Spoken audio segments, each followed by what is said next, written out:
Hopefully you can all see me and hear me.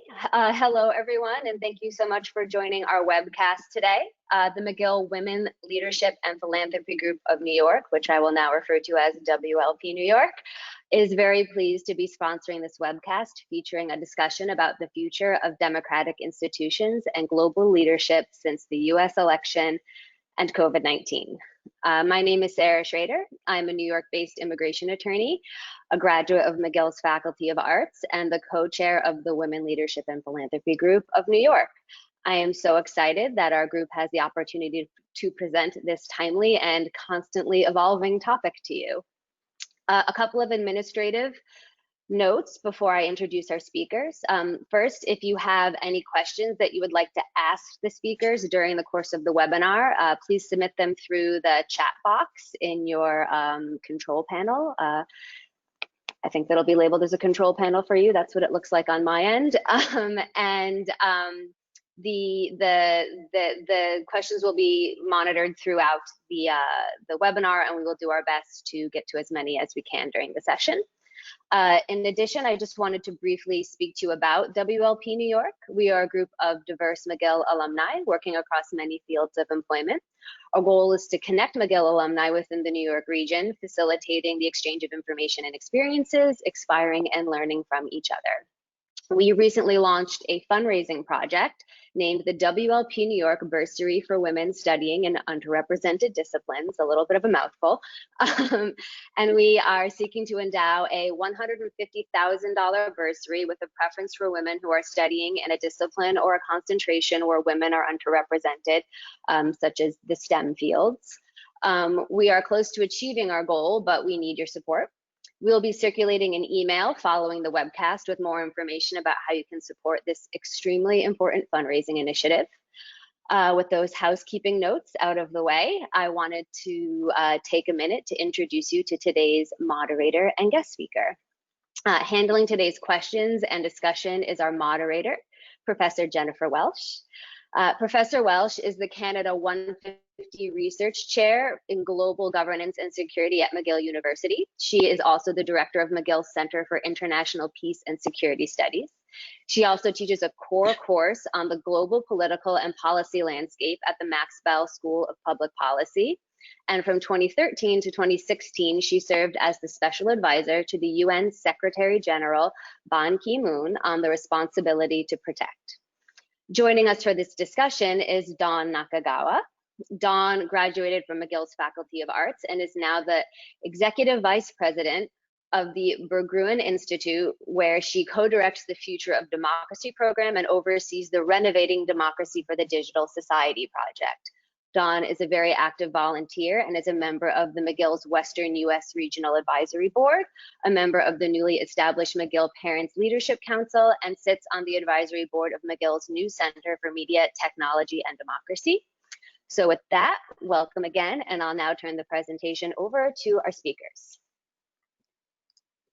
It is a delight to be here with all of you, as usual, on these online platforms, but it does enable us to reach a wide audience, and we're both very happy to be with you at a time when it feels like we almost daily hear laments about the state of democracies and democratic institutions worldwide.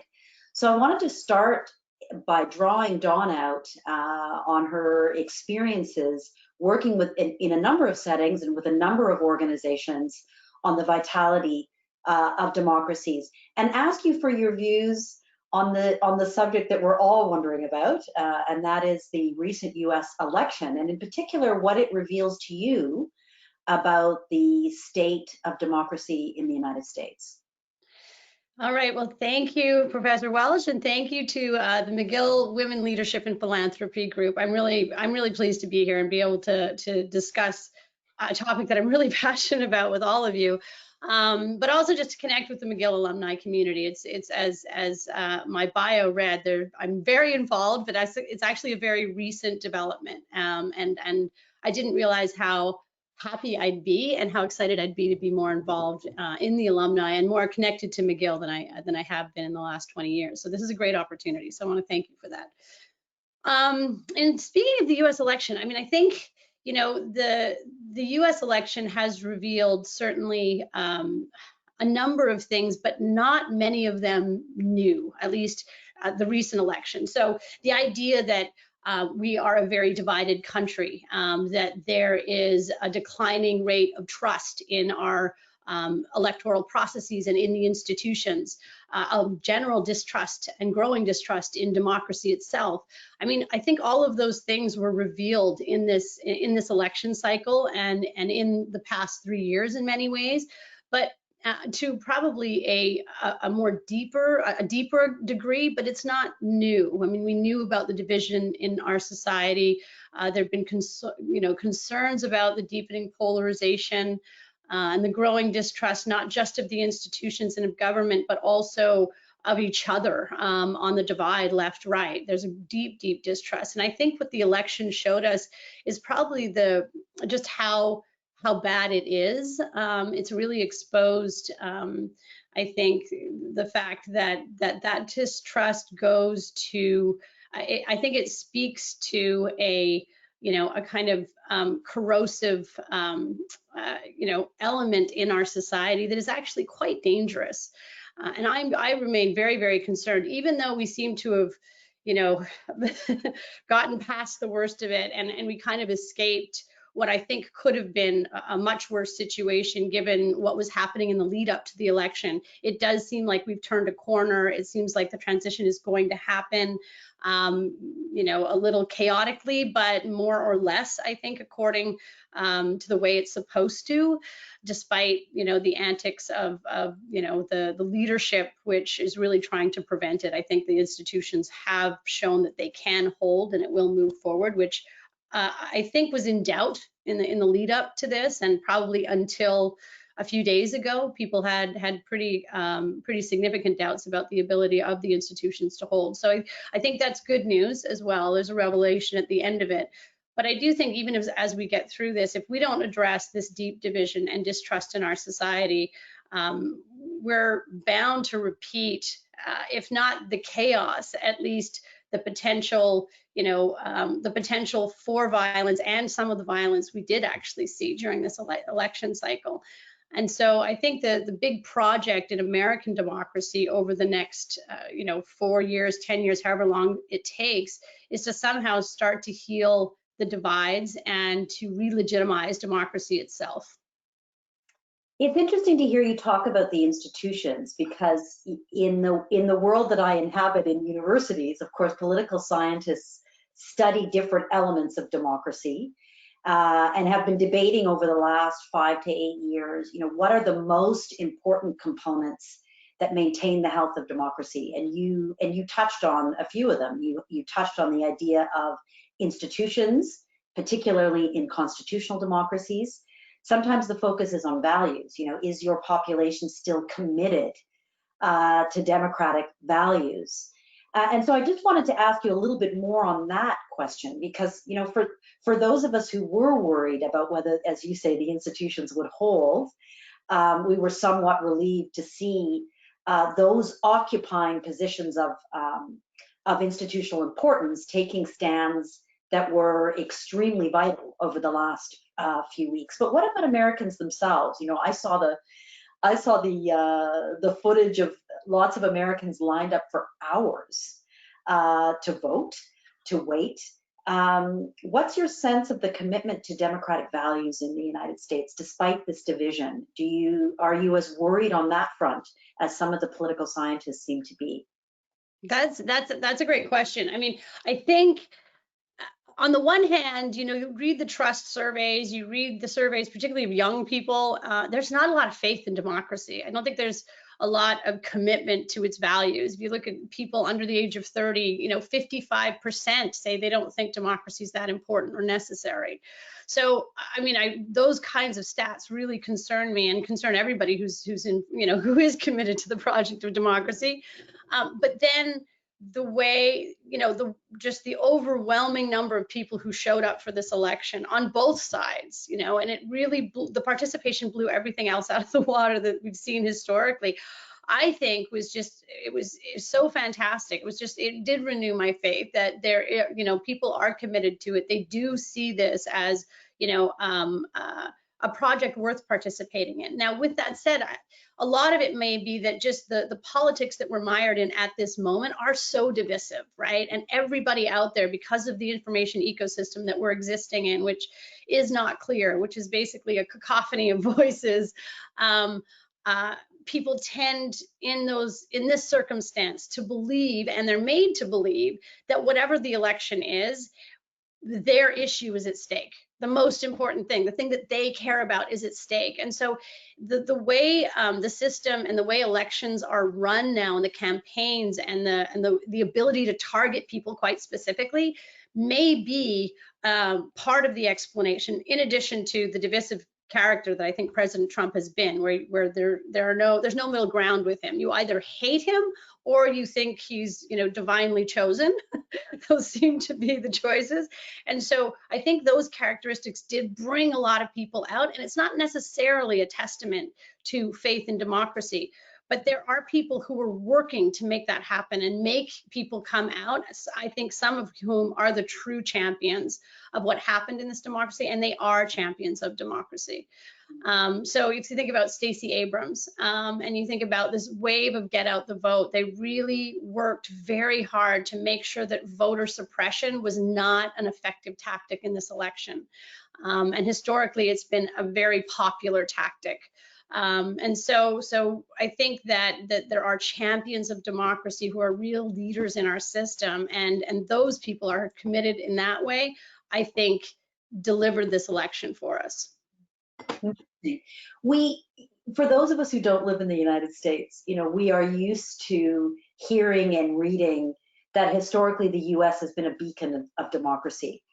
And there is also this, historical notion of American exceptionalism. But when you look at the fate of democracy, the condition of democracy, how unusual or exceptional are the trends in the United States right now? Do they conform to what you're seeing elsewhere? I know you work in your institute with democracy globally, and we'd love to hear a little bit more about that broader comparative perspective. Well, let me start with sort of the global. I mean, I think that there are certain phenomena that are affecting all democracies, and it doesn't matter what shape your democracy takes and how your institutions look, and actually all governments for that matter, right? So but just looking at democracies specifically, particularly Western democracies on either side of the Atlantic, things like, mass migration, the mobility of people, that's, one of the challenges democracy has to face, and with climate change, it's going to be more so. Globalization in general, the countries and nation states are not in, they're not in control of their destiny in the way I think they used to be. And so that presents another challenge. Politicians are made to stand up and say, I can handle the problem, I can make it better, and so on. But really the tools for doing so aren't at their disposal, and it requires international, if not global, cooperation. I think the media ecosystem that makes it very difficult to permeate the noise and get messages across and really help people understand what's true, frankly, presents another challenge that all democracies are facing. And so I think there are a number, not to mention that all of this means that our society itself has evolved, right? Our expectations as a society have changed in the last 20, 30 years. The way the world works for us is customized, it's real time, it's responsive, and government in many contexts doesn't operate like that. Our institutions that govern the society have not evolved as quickly as the society has. And I think those set of challenges are true for any democracy. And with that said, there are some characteristics of American democracy that are pretty unique and are challenges that I think have existed for a long time and maybe gotten worse over time. I think number one is just the amount of money in politics. That is, I think, one of the biggest compromises American democracy made, and not in favor of democracy. It's really taken away the ability of representatives to truly represent their constituencies. And so it's been a violation of democracy. There's also certain idiosyncrasies about the structure itself, right? That whereby, you know, a vote of an Iowan is like worth 10 times more than a vote from somebody in California. Again, that's a specific and unique challenge. I'm not saying no other democracies have some of those challenges, but this one's particular and unique to the United States in a way that I think it needs to deal with, or the fact that, again, probably a product of the money in politics, but lobbyists write most of our legislation. That's definitely not the case in a lot of other democracies. So there are certain things that are unique about the American system that I think present additional challenges. And probably, well, I would say definitely contribute to the idea that the system has been captured by elites. That is a problem that I think, that is the perception that most governments are laden with, no matter where they are. But in the United States, it's I think, a particularly strongly held view, popular view, that it has been captured by elites and captured by money, and that it no longer represents the people. Your last point really makes me think of some of the more theoretical writings on democracy in political theory, which stress that democracy is not just about exercising your voice, but also having a system that ensures that all voices are heard.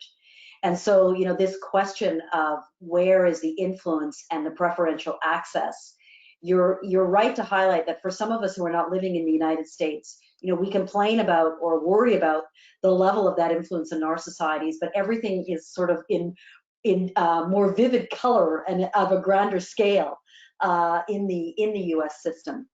I think the other thing that is interesting about your comments, Dawn, is that there seems to be a combination of declining affection for democratic values, which may be more or less present. I can think of countries in the world where populations are still very wedded to democratic values, but on the other hand, a disaffection with what democracy is actually delivering. And so for those of us studying democracy, we often go back to the 2008 financial crisis, which for some democracies was a moment where this notion that democracy isn't fully delivering for everyone was really brought home. But I guess, you know, before I turn to another theme, I guess I'd like you to try to sum up for us where you see the most worrying sources of democratic erosion. If you had to list 2 or 3 where the sort of things that keep you up at night when you're thinking about the future of democracy, where would those be? And that's a good question. I mean, the idea of where the threats to democracy come from have shifted quite a bit. I mean, in the 20th century, in the late 20th century, until Frank Fukuyama declared the end of history, the threats to democracy were seen as very external, right? It was other countries, it was other ideologies that were threatening it, and now they're very internal. And what is, I think it's a corrosive set of influences that deprive people of agency in favor of some sense of control. The fact is, you know, the changes that are running through people's lives that seem totally uncontrolled, whether it be globalization or a global public health crisis that's not managed particularly well and affects everybody, or its economic collapse because of, you know, failure to regulate, or its violations of privacy, frankly, that, again, failure to regulate, both of which I think the United States is condemned of. I think the general insecurity that people feel in their lives at all these phenomena that our governments can't seem to protect us from, I think, you know, drives people to look for solutions that look safe and they look like there's, you know, control. And in that situation, the strong men are going to come about. The populists are going to take advantage of that fear, and they're going to, you know, sweep into power using all those democratic institutions, and then start closing the door behind them by tearing those institutions apart. And we're seeing that happen again and again, whether it's in Erdogan's Turkey or it's Orban, or, you know, there's a number of leaders who have managed to dismantle what were, I think, very promising democracies. And I think that's a phenomenon that we've seen, I think, throughout the history of democracy. I don't think it's going away. I think it speaks more to a sort of social evolutionary phenomenon that affects our politics from time to time, particularly in moments of great uncertainty. I think the question, I think what makes it different this time, or maybe it's not so different. I'm not a historical expert, but it does require that we think deeply about institutional reform and how do we re-legitimize the system, and how do we build institutions that are resilient in the face of these kinds of challenges, right? It's not enough. I think too often we're averse to change. And so our default is to go back and try to tweak what we have, and try to make minor adjustments here and there. And I do feel like in this moment of great transformation, with the opportunities and the challenges that technology in particular presents, we need to be thinking much more deeply about what institutional reform looks like, and how do we harness the tools of technology to deliver a different kind of democracy that can be re-legitimized. And I think the key to that is broader and deepening participation in very transparent ways.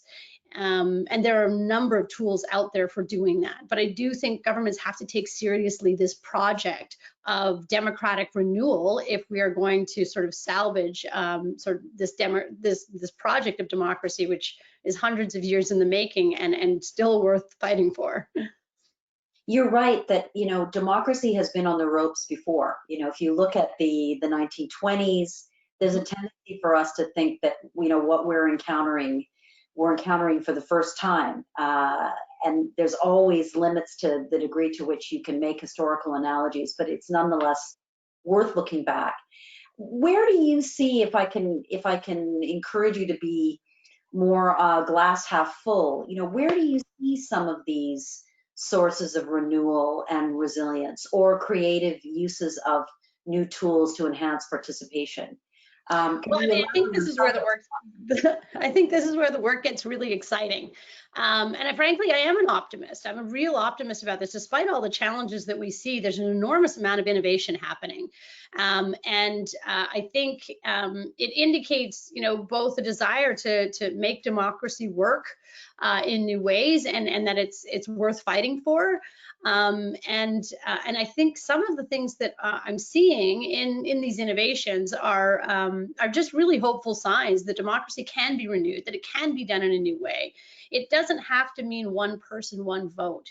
It should mean government for the people and by the people. And I believe there are different ways to deliver that. So take, for example, the liquid democracy movement. Put aside the politics that have emerged from it. Liquid democracy is essentially a different way to do representative democracy, right? It's where the party wins the seat, but the candidate doesn't hold the seat. There's no one candidate who holds that seat. And so who occupies that seat at any given moment revolves based on sometimes a delegative model where, a group in the party vote to figure out who should hold the seat for a particular period of time. Other times it's because there's a particular piece of legislation that's coming to the floor, so they ask somebody else from that party to represent the seat for a moment. The whole point of that is to avoid the perception or the reality of elite capture. People who occupy their seats for 20, 30, 40 years, which we see again in the American system, generally they do end up being able to sort of calcify their position in that seat in a way that really, I think, compromises democratic principles and allows other people to sort of participate in the process, other people to represent constituencies, and for those views and values to kind of evolve in certain ways. And so, and again, the United States, I think, is unique in its perception of, of elite capture of representation, and liquid democracy is a way to kind of avoid that elite capture. Other things that I think are happening, a lot of getting citizens involved in the process of making decisions. Some of this was, I think, in early days as our media ecosystem changed, and the amount of kind of chaos and incivility and toxicity that there was, and there still is, in that system. In the face of big decisions, governments were, opting for referendum. And that was quite new. I mean, it's not like in California, we've been doing this for a long time, and it's not necessarily the best use, I think, of our ballot and initiative process. But we started to see it arrive, like Papandreou in Greece when they were trying to decide on the austerity package that had been delivered, or with Brexit. Cameron, I think, was trying to.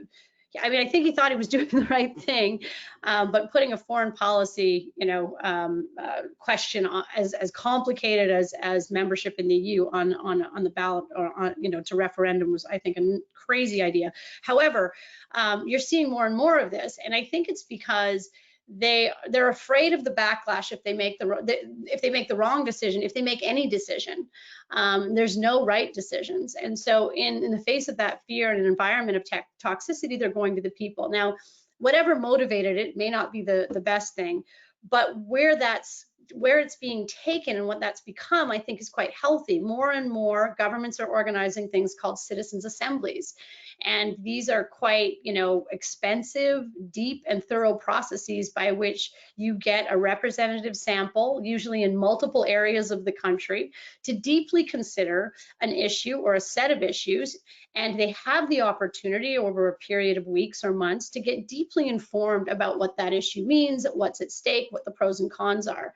And then those groups come out with recommendations, which can then, be formalized as legislation. Now, that's not always what happens, but the fact that there's a lot of experimentation with this, like what happened in Ireland over a woman's right to choose, what happened recently in France in reaction to the protests of the Gilets jaunes, which was really, Macron was trying to do something about climate change and the carbon footprint of France, essentially, and it was really harshly rejected. And the protests became violent. There was a lot of vandalism and so on. And so that turned into a series of citizens' assemblies across the country where they considered deeply what climate change means for the country, what are the options on the table, and then those citizens' assemblies came out with recommendations. So those are two examples, and you're seeing more and more of that. There's going to be one in Denmark. They're doing one across the EU on the question of democracy, or on the question, sorry, of the future of the EU. They're doing another one in the Netherlands. And then finally, I think a great example, although our Asian democracies are a little bit different, is Taiwan. Taiwan has been just remarkable at harnessing technology to produce a highly transparent government that involves the people in so many different stages of governance, from crowdsourcing what legislative priorities should be at the beginning of the year, to ensuring everybody can see the deliberations in an open process. The cameras are on them almost all the time, and the government and people can witness anything that's happening, and the process of decision making on any issue, to polling and voting and deliberative polling, basically getting people involved in the process of making selections of certain choices and trade-offs in legislation.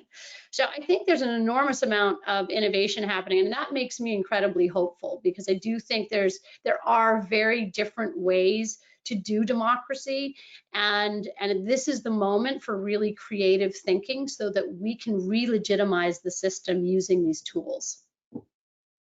So listening to these examples of innovation, it seems to me that two themes are coming out of them. One is that we perhaps forgot for too long that ideas of fairness are absolutely integral to democracy. So, transparency, as you're describing it through these initiatives, is designed to increase comfort levels that the system is fair and reflecting all voices. But the other theme that comes out is this notion of democratic citizens truly collaborating. That in a sense, what you need in a democracy is the ability of citizens to change their minds, to listen to other points of view, to come to consensus. And that's been so difficult to do, as you rightly note, with the increasing development of technology and echo chambers. So some of the initiatives you're describing are about bringing people together over a long period of time to actually listen to one another. Now that brings me to a theme we can't avoid discussing, and that is how the COVID pandemic intersects with all of these trends related to democracy. Because if you're like me, one of the things I miss most about my pre-COVID life was my interaction with people. We are so isolated at the moment. And there's a number of other ways, of course, in which the pandemic is intersecting with these important trends that you've identified in relation to democracy. So I wonder what your views are, even though we're in the middle of it still. We thought we'd be out of it by now, but we're still in the middle of it. What is the pandemic telling us about the resilience or lack of resilience in democracies? That's a really interesting question. I spend a lot of time thinking about what COVID's here to teach us, like it was an inevitability brought by God or something. But I do think it has taught us such a great deal about so many things that are important, both on personal levels and in country levels. I mean, so one of the things we did, we undertook towards the beginning of the year was to do a series of analyses on different countries and how they had responded and effectively, I guess, in stage one at least, managed the pandemic. And we tried to look at different systems of government to try to do, some sort of an assessment. Did it make a difference whether you're authoritarian? So one of the countries we looked at was China. And at the other end of the spectrum, I would say we looked at the US, which is very different both culturally and politically. And then we also looked at Italy, and we looked at what was the other country? Oh, South Korea. Yeah, South Korea. And so essentially, I mean, one thing that COVID has done is it's really laid bare, I think, the vulnerabilities in any given society, where the weaknesses are, both culturally and politically, and of course, of its health system. That's an obvious one. And what we found was it doesn't really matter if you're democratic or authoritarian. I think one of the most important things that had to be avoided in order to effectively manage the crisis was the issue cannot be politicized. And in a system like the United States, where our political culture, because of a two-party system, is essentially a zero-sum game, it is virtually impossible. I wouldn't say it's virtually impossible. That's the wrong wording, but it enables and foments, I think, the politicization of almost every issue. And that's kind of where we've come to. Again, it sort of unveiled to me that the problem in the United States is unique because you didn't actually see this happen in other countries to the same extent, even places where you might have expected it to be. So for example, South Korea is a great example. South Korea is possibly the most polarized country outside the United States. If you spend time talking to people in South Korea about their political system, it's like, it does echo of the US. The two sides do not see each other. They don't trust each other. They define themselves in opposition to what the other thinks. And if the other says something about whatever issue first, then the other side is automatically going to come out and try to say something in opposition, or that is basically detracts from whatever the other side says. So it looks very similar on a political level. But what that government did, and I think they had first of all, they have really robust state capacity because they kind of follow a Chinese tradition that if you're going into government, your responsibility is to serve the people, and you have to do that at a very high level. And so they recruit the best people into government, and they do so successfully. They rigorously evaluate them and ensure that they are making progress towards goals and so on and so forth. It's a very, it's just a lot of investment in people and a sort of, an honor to participate in the service and the civil service of government. And so as a result, they were, I think, able to kind of overcome the potential for politicization of this issue simply by approaching the problem very technocratically and very much letting the scientists lead. So they got the politicians out of the way. The scientists were there on the stage all the time, telling people what they had to do. They used technology quite extensively. What they would do in terms of managing the crisis was to go into an area where they'd found a single case and just blanket test the entire area, find out who had it, isolated them, and then moved on to the next area where it emerged. And so they were able to avoid, I think, the potential pitfall of politicization and overcome the virus in ways and actually rebuild trust in government, because they had fairly low trust in government as well. They've had some real shocks to their democracy in the last 5-10 years. So in the process of doing this, they actually helped elevate and legitimize government. Whereas you look at what happened in the United States, and it was the sort of worst of all worlds, in which the leadership themselves actually politicized the issue, and that seems to be the worst case scenario. Barring politicization, there are a lot of other things that governments can and can't do, should or shouldn't do, but that seemed to be the one that sort of, whatever else you do, it's going to sort of evaporate the foundation of your efforts if you've got a deeply politicized culture and the issue itself has become politicized. So in places where they were able to avoid that, they did quite well. And I think that, going back to your first point about, democracy is about people coming together, people who don't necessarily agree, and resolving problems, even though they don't necessarily share the same values. I think that is the idea of citizenship and of democracy that we need to adopt. In the Renewing Democracy report that we produced at the beginning of the year, that's basically our whole argument, is that we are living in much more multicultural, diverse societies. It was one thing when social cohesion meant a whole bunch of wealthy white men agreed with each other, right? And everybody else was pretty much marginalized from the process. Sure, the system worked for some, and it looked fairly stable. But as more voices have come in, as more migration has happened, as we've become more multicultural, and as the expectation that we all have a voice in the process has emerged and become quite strong as an impulse, we have to adapt to that, right? And our democracy has to adapt to that. We have to find ways to let people in. And so I think part of that is what I'm calling a citizens' democracy is what has to emerge. And with it comes a responsibility and the need for a skill set. And that skill set is, learning to disagree well, learning to, find common cause with people who don't share your values, maybe don't even share your language, right? Figuring out how to move forward and solve problems, even though we may not even like each other. And I think that takes a skill set, and that is sort of supported by a set of obligations and responsibilities of citizenship. So it's a wholesale kind of renewal about the way we think about, how to support our democracy. And it goes so far beyond showing up to vote. Yeah. And it also sounds very much like it is an agenda that's going to require another look at how we bring young generations into that kind of behavior. That how are we going to ensure not even that they deliberate with one another, which we ultimately want, but that they actually come into contact with one another.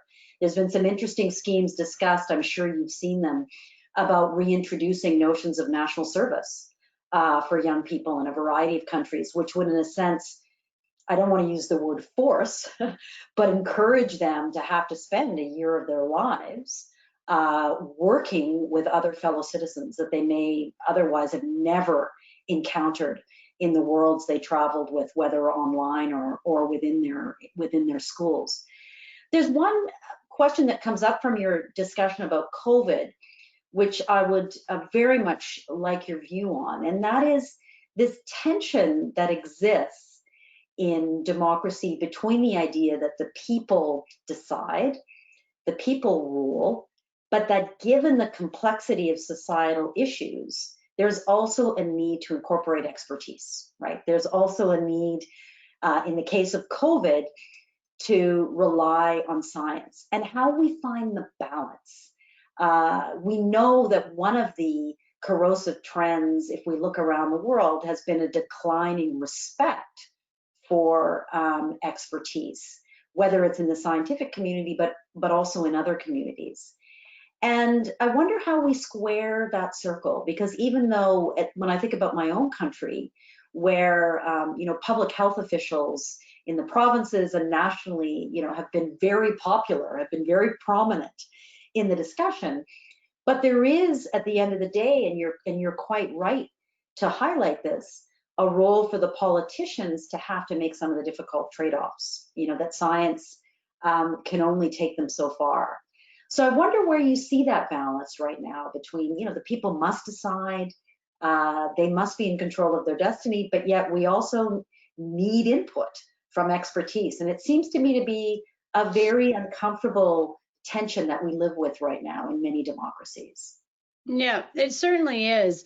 I mean, I think that and this we've seen happen in the past as well, but the idea and the distrust bred by this notion of elite capture, and I say it's a notion, I mean, it's actual fact in many cases and in many ways, but elitism also gets associated with that kind of expertise as well. It gets wrapped up in a big basket. And I think the other element of that in our society is, and in this time, is that you can't extricate the sort of decline of respect for expertise without looking at what's happened to the information ecosystem. I mean, societies are typically hierarchical, right? They're they're pyramid structures defined by gatekeepers of information, and often, where the resources flow at the top. They, they rely on a large swath of the population not having access to them. It's a one-way communication up from down. It's an information scarce environment, and messages are controlled and so on. Well, that describes the 20th century and probably, I guess, the 18th century, more or less. The 19th century, more or less. But and that is the system around which our democracy was created, right? If you look at the way we're moving now, I think one of the most dramatic shifts is that that's not how a network works at all, right? I mean, there's not scarcity. We've gone from information scarcity to information abundance. I mean, way too much. Information isn't really what's shared across a network. I mean, what a network can communicate to us is intensity. And what that intensity often turns into is what people end up believing. If enough people talk about it and believe it, then a lot of people in the network will believe it. As opposed to an inaccessible, person at the top who has all the power. Power is actually defined by lots of access. Lots of people having access to you and you having access to lots of people. Those nodes on the network are the most powerful.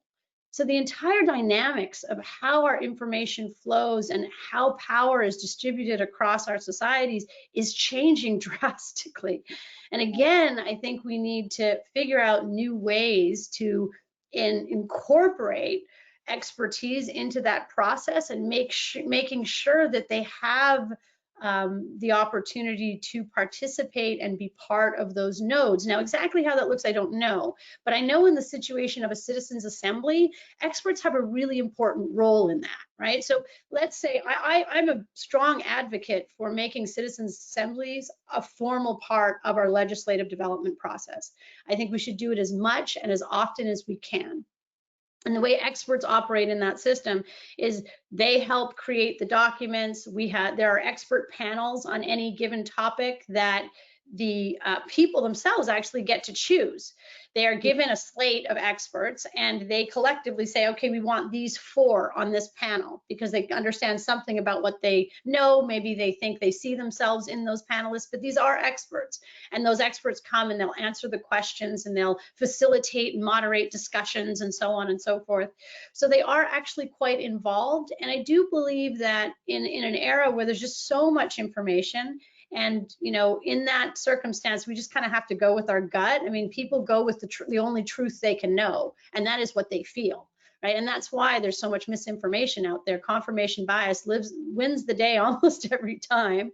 But proximity is legitimacy. And I think proximity does breed trust. So as people get to actually interact with experts, I don't think they're going to come away from that experience shunning them, but actually having respect for them and understanding that they helped them make this decision, right? So experts can be very involved in this process. I mean, I don't know if that constitutes balance. And I think, yes, we are going to have to figure out what that equilibrium looks like and how to give expert voices a majority of, I guess, of the access to the network.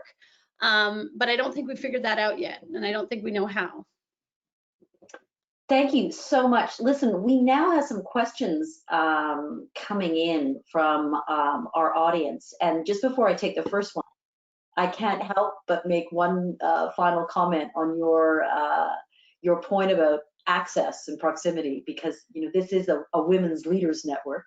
One of the things I found so interesting about the Canadian public health officials that have been so prominent during COVID is how accessible they have seemed.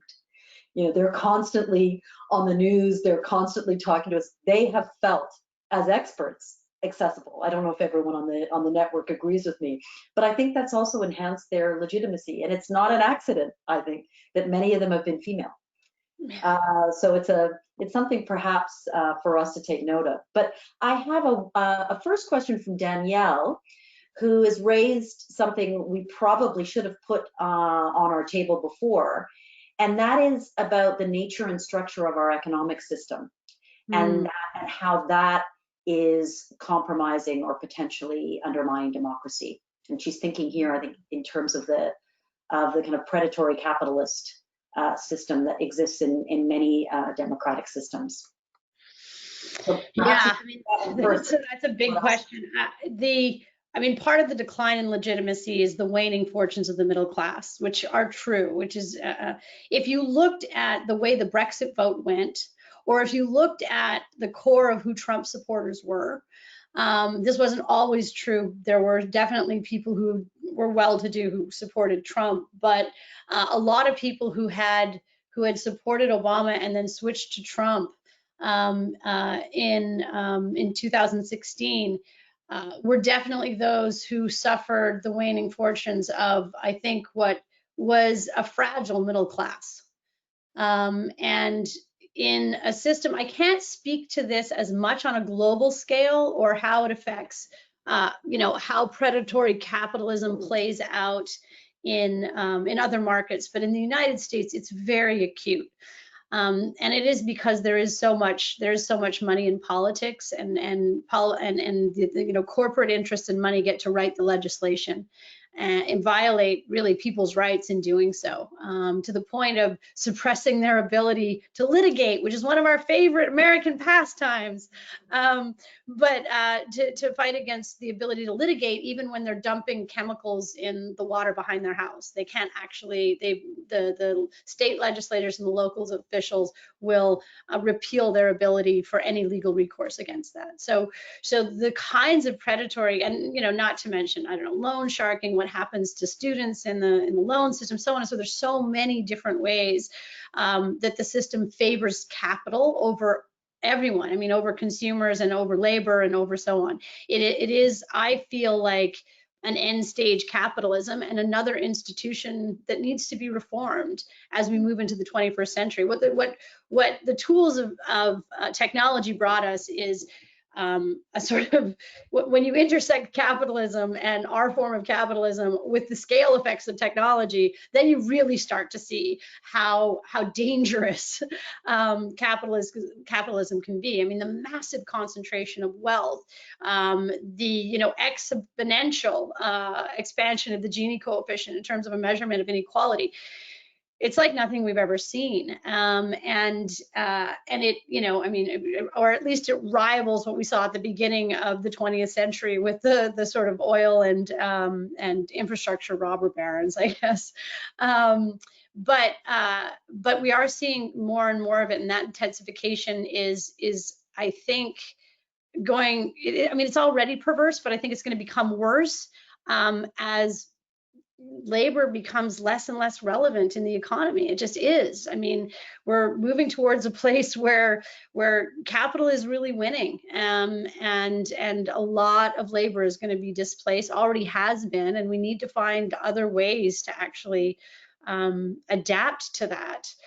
Now, my sense is that universal basic income is not, it's not a terrible idea, but it's a short-term idea, and I don't think it's the way we get across, we get sort of to the society that we want. I really do think we have to take very seriously the project of human purpose, and we have to think very deliberately about the choices we're making with technology, because we're not right now. We're not making, you know, we're not making choices based on what we think is best for the society. We're making short-term choices on how we can make a lot of money and what's the most efficient and easy and entertaining and whatever else it is, right? And I don't think those are going to be the right trade-offs in the long term. And so we have to actually start collectively, again, maybe through these processes, making some decisions about where and how we're going to deploy technology, and maybe where we're going to refrain from doing so that there are certain things that will remain just the domain of the human. And that we get to engage in those things and we can't be displaced from them. And then the other thing is we just need to educate people differently. We're still, you know, we're still doing, we're educating people for an industrial economy, but we don't have one of those anymore. We have a digital economy. And so I think in all the things I've been talking about and in all the work we do at the Berggruen Institute, what we're thinking about is, you know, we have an institutional infrastructure that is truly designed for an international, analog, industrial society. And what we are is very much a global and increasingly digital and networked society. And that means wholesale change of the institutional infrastructure, both because new opportunities are available to us, but also because the system change demands it. And the uncertainty we're all feeling is because we're in the midst of that transition, and the infrastructure we have is, you know, is pyramids, is hierarchies, is rigid, and it's becoming unstable. And so we do have to start thinking, even as and capitalism included in that, what does our economic system look like? How do we distribute wealth? How do we distribute the productivity gains of the machines? Because that's what's going to be the capital. And so, and we have to do that. We have to distribute it fairly, so that we can still aspire to have a stable society and a good life. Yeah, and how do we generate revenue from intangibles, right? How do we think about taxation in a digital era? These are great questions. There is another question about your point on lobbyists in particular, where you were discussing their outsized role in writing legislation in the US. And a question here from Daniel, who asks, are there democracy renewal initiatives encouraging citizens to write legislation that you have come across to sort of enhance citizen participation in legislation?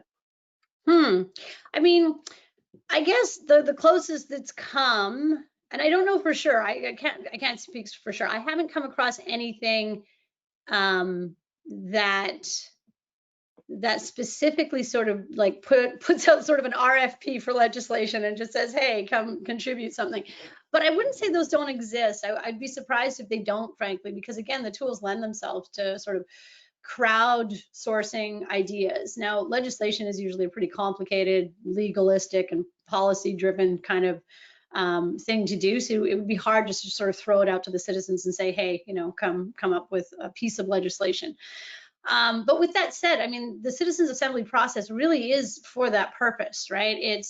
They come out with a set of recommendations that are quite specific, and then, you know, the onus is on the government to pick those up and actually write it as legislation to make sure it's got whatever, all the, you know, legal protections and you know, P's and Q's that it needs to actually turn into a piece of legislation, and make it through a political process, which usually still involves, you know, parties and parliaments and congresses and so on and so forth.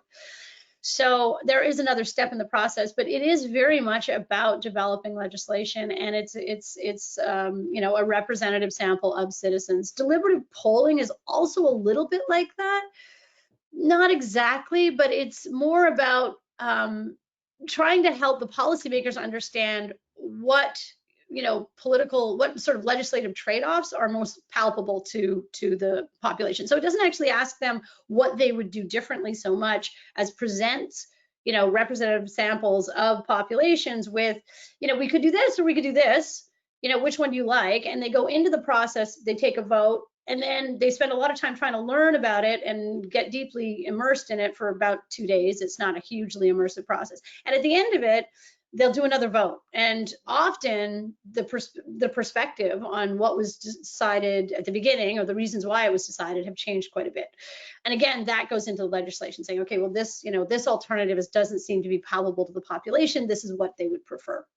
So those processes do influence legislative development quite a bit, but I haven't heard quite of somebody just saying, write a piece of legislation and submit it and we'll consider it. I don't think. It's so interesting how the word process is so critical to understanding democracy, right? It's not about a discrete input or a discrete output. It's about processes of deliberation, learning, consensus building. And we're so impatient as societies that, our respect for process and how long they can take has also declined. Another question here from Elaine, which is an interesting one for you to reflect on for us in particular.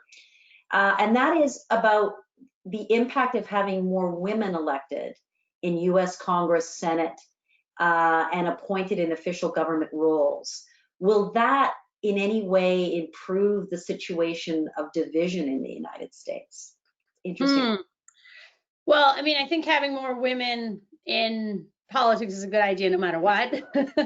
I think it's really important, and I was glad to see that the Republicans elected a number of women to the Congress this time. I thought that's a great development and a step forward.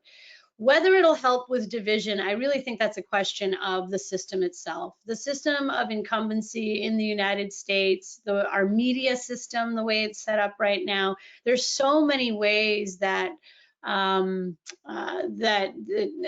ways and structures that and processes that contribute to that division. And I think people with the best of intentions of not participating in that and standing above it and standing on principle, I think the pressure to just sort of vote with your party and do what the party says and toe the line is real.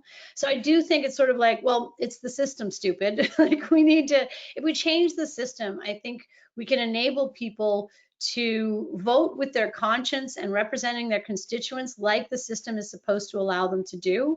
But until we change that, I don't have much hope, women or men or trans or anybody else really being able to escape that.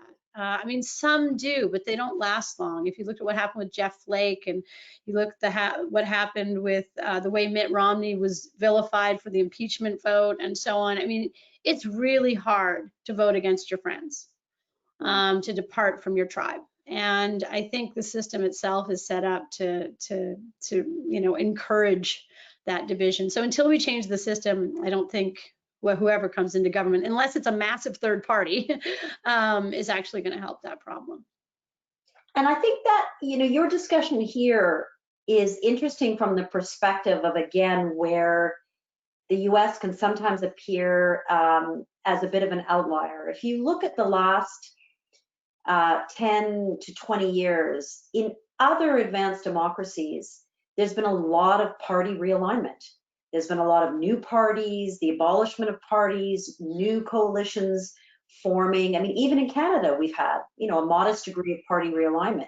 France, President Macron is from a party that didn't exist 20 years ago, right? So it looks very odd in the sense that the United States, that's supposed to be this engine of innovation with respect to its party structure, is actually quite different from a lot of liberal democracies. So maybe that's where we have to push the kind of reform that you've been talking about.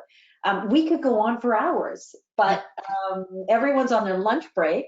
We have to let them get back to the rest of their Zoom calls or whatever they might be doing this afternoon. Thank you so much, Dawn. It's been a great pleasure to have this discussion with you. Well, thank you, Professor Welsh. I've really, really enjoyed it. And just on your last point about that, yeah, I mean, there's a lot, the systems in Europe and in other democracies are much more dynamic. And I think part of that rigidity in the United States is going to be its downfall.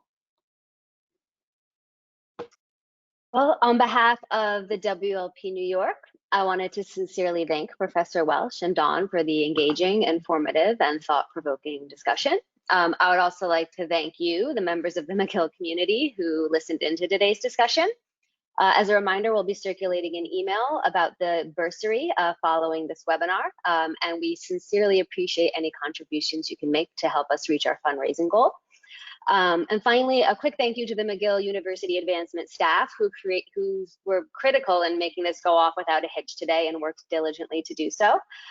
Thanks again to all who participated, and for those tuning in from the US, wishing you a happy, albeit socially distanced and possibly even virtual, Thanksgiving holiday. So thank you, everyone. Thank you. Thank you so much. Thanks.